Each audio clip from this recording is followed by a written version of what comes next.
include the flight surgeon. They ride along, and then in the third Tesla, those astronauts are with a second closeout lead. They take some of the closeout team with them on the way to the pad. And take a look at the license plate. We saw this last time. Crew Dragon with a number 6. E. Yeah, and this time I know. So last time I was surprised to find out that it changes each time. I was thought that it always said send it with a 3, but it turns out that was only for Crew 3. So Crew 3 was a special mission. Maybe not special enough for to put it on every single. Maybe. See, Nora is at the back of that third car. She's in the new class of astronaut candidates from the UAE, training with who we call the Fly crew. And now the families get to go up to. Yep, and you just saw Hazza leave the frame, who was the first astronaut from the UAE. Doing him again tonight. Look forward to getting the words from him and find out if he was able to catch up with Sultan in the interim. So the final chance here. So when they get in the Teslas there, they actually hook them up to cooling boxes. So I mentioned before, you saw the SpaceX people kind of going behind the scenes. They get those positioned in the Teslas, so that's why they're to those cooling boxes that essentially just have some cool air flowing through it. Right, especially in the tight space. Exactly.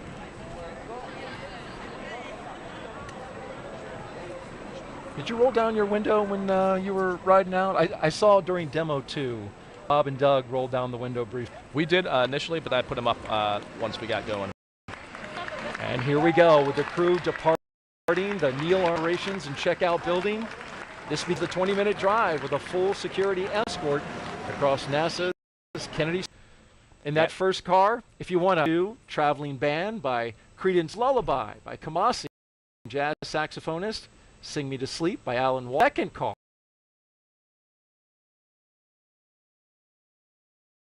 Yes. What did you listen to? So this is it was a collaboration. So Tom and I were in the first car, and then Kayla and Mitchell set up for the ride. I think the other benefit of Scrub is we had the benefit of having multiple trips out there, is that the person who's mixed together like a 2021 version of a mixtape, so that we could just play it on the iPod they had in there and time it so that exactly as we're pulling orchestra to some Guns N' Roses, yeah, a little bit of some huge accent. It was a pretty good mix, and actually Tom and I think Kayla see us, in the travel back and forth to SpaceX and back and forth to different training locations. That's how we sort of sussed out what's on that playlist. I'm sure they did it. End with a great finish of the song. As we just saw there, we have, of course, permission to go through those stoplights with the full security escort. And hey, folks, listen, Raja has some great insight into a question over the next 3 hours. Jump on Twitter. Forward to hearing from now to today's crew. Captain Stephen Bowen. He hails from Cohasset, Massachusetts, and with 3 children. He holds the title of first U.S. Navy submarine officer to be selected as a mission to the STS-126, 132 rather, and 133. During those missions, he and his crew expanded the living quarters on the ISS, delivered an integrated cargo carrier, and a Russian mini research module.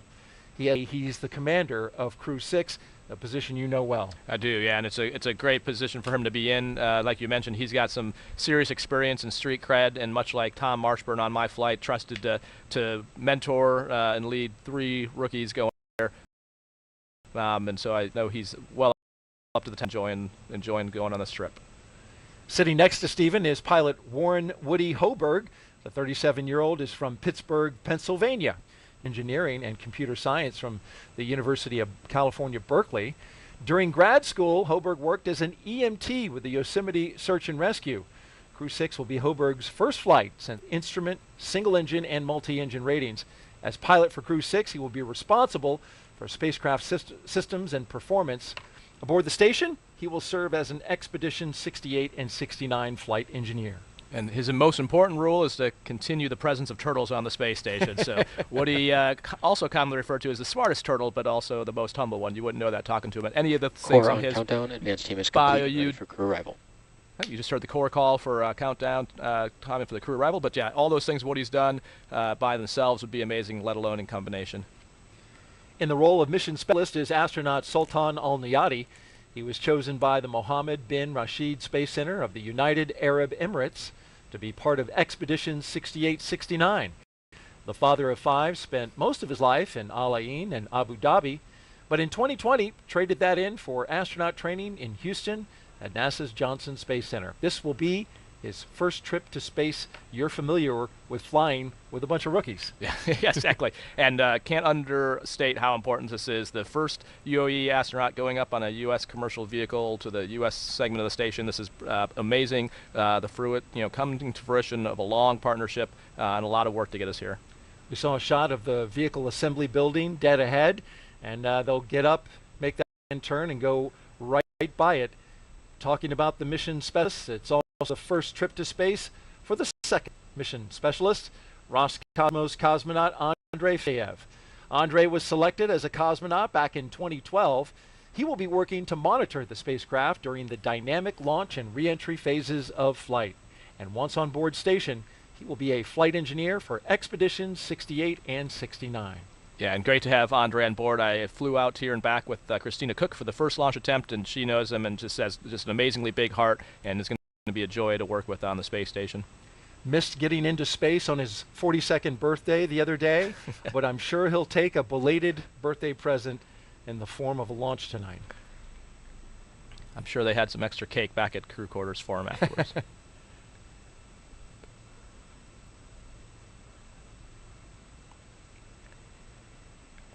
So we also got to break in. We mentioned last time, it's the first time they're using the black Teslas versus the white Teslas. So not sure if maybe Crew 6 maybe have zapped the windshields an extra time to count for their second trip out there. So there's definitely some room to be filled on these windshields, and maybe hide some stickers at a few places where they find after the fact. Yeah, those stickers will get to go on those Teslas for the first time since SpaceX told us they're expanding their fleet of ride-out vehicles. We know they're getting close because I can hear the helicopter. There it is, passing overhead as they pass in front of the Kennedy Space Center VAB, and just a few feet away from the turn basin. And while we're looking at the VAB, the home of the Artemis 1 mission and all Artemis missions, it's a good time to talk about what happened at the turn basin the other day. They're getting ready to pass by that body of water, as we see some folks waving at those cars as they go by. Several weeks ago, NASA's recovery team was in the water, training to return NASA astronauts after a flight back from the moon. So as they get ready to pass this part of the Kennedy Space Center, let's get an update about what happened out there in our Moon Minute. Right now, NASA scientists and engineers are preparing for Artemis 2. The mission will send 4 astronauts on a trip around the moon in 2024. But before that happens, test crews are practicing how to recover astronauts from the Orion spacecraft after splashing down in the Pacific Ocean. This black full-scale replica capsule, named Vader, stands for Vehicle Advanced Demonstrator for Emergency Rescue. It spent the last couple of weeks in the turn basin here at the Kennedy Space Center, where it was floated on the water and tested. Crews practiced opening the hatch and installing an inflatable porch, an important piece of equipment to make sure astronauts can be recovered safely. If needed, adjustments will be made, and then it will be shipped to San Diego, where NASA and the Navy can perform recovery tests in the Pacific Ocean. And for more Artemis updates, check out the QR code on your screen. We're going to pop it up right there. Just scan that with your smartphone, and you'll get updates from our official blog, blogs.nasa.gov/Artemis. We're always updating it with frequent updates as we gear up for Artemis 2. It's nice to see them out there already working on the next mission. Yeah, it's been a long iteration, and since Orion, as part of the Artemis, just like the Dragon, lands in the water, a lot of training goes into making sure we're ready for that. We talked about the mission specialists, Raj, and how we've got the UAE, we've got Roscosmos. It's all a part of flying integrated crews. And for NASA, this ensures operational safety. Crew members on station are trained to do maintenance and spacewalks, and it also protects against contingencies, such as a problem with any crew spacecraft, serious crew medical issues, or an emergency aboard the station that requires a crew and the vehicle that they are assigned to return to Earth sooner than planned. we had an issue with the spacecraft on station, a backup spacecraft. The Soyuz was flown up there, but in the interim, NASA always has a backup plan. And so the astronaut that flew up on the Soyuz had a ride to go home if it was needed. That's right. Yeah. So we always talk about the next worst failure when we're looking as kind of the mindset we have at John Eckler, the case.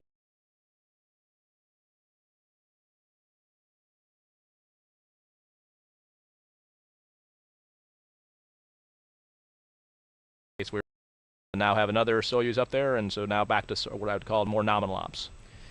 As the Caravan passes the security gate at the Launch Complex 39, let's check in now for the first time with Johnson Space Center in Houston, Texas, and that's where we find Courtney Beasley with an update from Mission Control. Good evening, Courtney. Good evening. Thanks, Daryl, and welcome to the International Space Station Flight Control Room at NASA's Johnson Space Center in Houston, Texas. Mission Control is essentially the nerve center for operating the International Space Station, working in tandem with our partner agencies and providers around the globe. Together, we've ensured the station is ready to welcome Crew 6. Leading the team inside the room right now is Flight Director Judd Freeling. He will also lead the joint NASA-SpaceX Go, No-Go polls once we're in integrated operations with Mission Control here in Houston and at SpaceX in Hawthorne, working together to bring Crew Dragon to its new home in space. Meanwhile, the crew aboard the space station is currently in a sleep period set to wake up around midnight Central Time.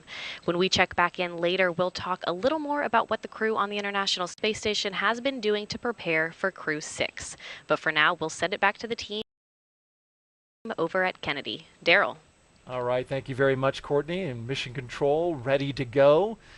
Back here at America's Spaceport, we're watching the Teslas with three astronauts and one cosmonaut going through the security gate at Launch Complex 39A. So this is inside the pad perimeter.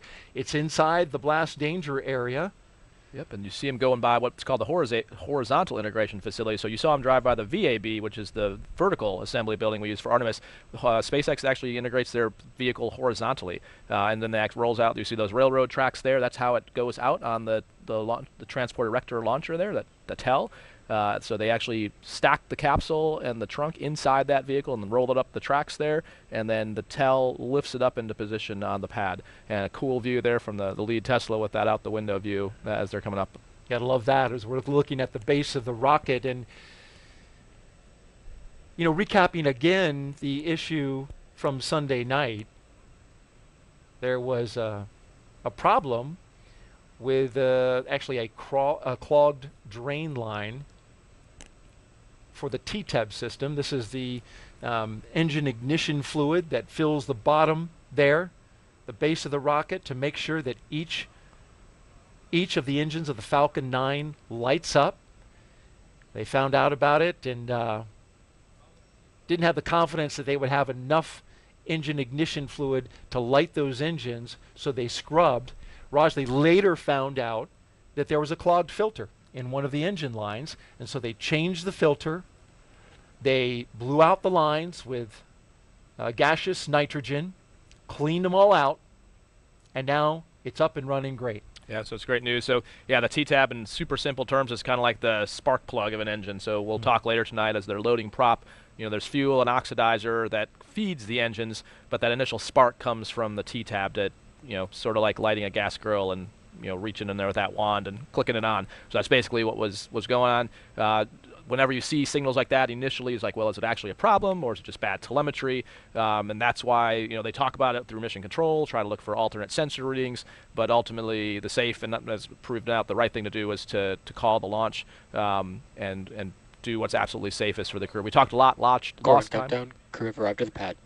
So you just heard the core call to the team that the crew's on the pad, and that word goes out so the closeout crew and the folks who are setting up displays who aren't watching the 4K stream know what's going on. That's right. Know if they were watching. Exactly. Hope have protocols for, like, is it a bad telemetry or just one bad sensor? But in this case, there's a few indications that there was something wrong, and they made the right call to stand down, and as you said, found an actual clog and fixed that. And so the good news is we're back on track.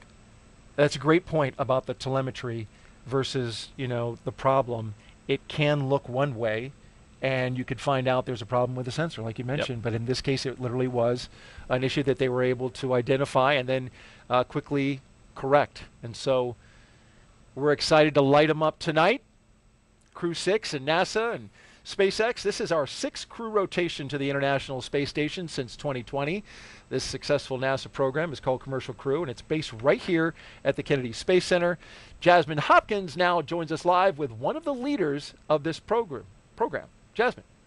Thank you so much, Daryl. We are back tonight on the balcony of the Operations Support Building number 2 here at Kennedy Space Center. And right now, we're so glad to be joined by Kathy Leaders, the Associate Administrator for NASA's Space Operations Mission Directorate. Good evening, Kathy. Good evening. So happy to be here. Of course, and we are happy to have you. This is round 2, as we said earlier, you know, a second time's the charm. But really, let's talk about that seriously, that we prioritize safety here at NASA. We only launch when we're ready, right?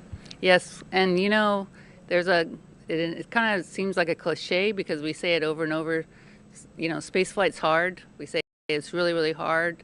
But when you look at all the things that have to be done perfectly to make sure we're flying safely, it is hard. And it's that attention to detail that makes us ensure that we're flying our crew safely. And so you just got to step through it carefully, you know, and I team one step at a time. And, you know, sometimes you can be almost at the filter and you just got to stop and say, okay, we're not ready to go fly today, and we're going to stop, take our time, get ready to go, and reset up again and work through that problem. And the way they said, hey, we aren't ready right now to be able to say we're safe, and so we're going to stop and make sure we've got this all figured out and then come back and fly again.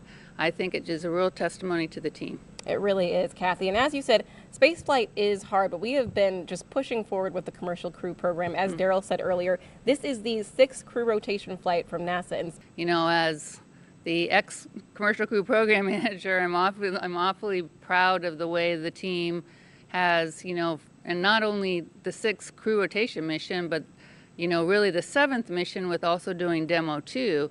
You know, in March of 2020, as we were kind of in our campaign getting ready for the demo flight, I would have dreamed, this would have been like the greatest dream for me, that we would be here, you know, 3 years later, less than 3 years later, and have maintained this cadence of safely being able to rotate our crews. So extremely proud of the team. Yeah, and it really does seem like almost surreal that we've come this far. And of course, we're working very closely with SpaceX on this mission, but we're adding more partners to this. What are we doing for the commercialization of low Earth orbit?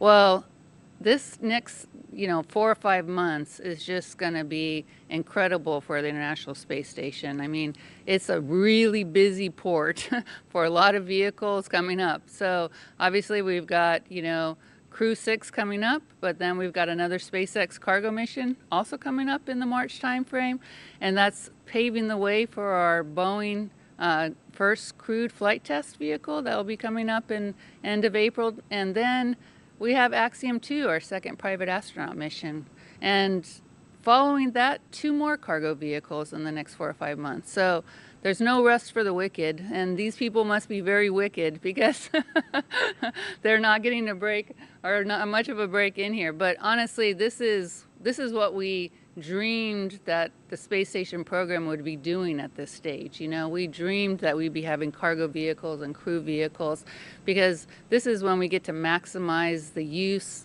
and the science that's created on the International Space Station. Right, we really are living the dream. It's a dream to be at NASA at this time. And we've been at this for a very long time, actually. The space station is going into its 22nd year. What do you think of America's continuous presence? And so, you know, not only are we preparing for the next 8 to 10 years with the space station, but we're also preparing for our continued presence in low Earth orbit with our commercial LEO destinations. And so we have a lot of work that we have planned to do on the space station, but we also have a lot of work that we need to continue to do on our commercial LEO destinations to get us ready to buy down the human risks that we have for our exploration missions. There's really no other place except for LEO to really be buying down those crew risks, and we need to have those risks bought down for us to really be able to do another long duration flight like a mission to Mars will be.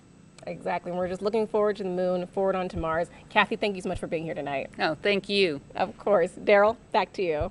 Thank you, Jasmine, and great words from Kathy Leaders there. If you're just joining us, well, you're watching live coverage of NASA's and SpaceX's mission known as Crew 6. Good evening and welcome to Kennedy Space Center in Florida. I'm Daryl Nail, along with a recent flyer on a SpaceX Dragon, and that is Crew 3 Commander Rajachari. Appreciate you being here. Thanks, Daryl. Happy to be back and to get another chance to hopefully get the Crew 6 off the ground.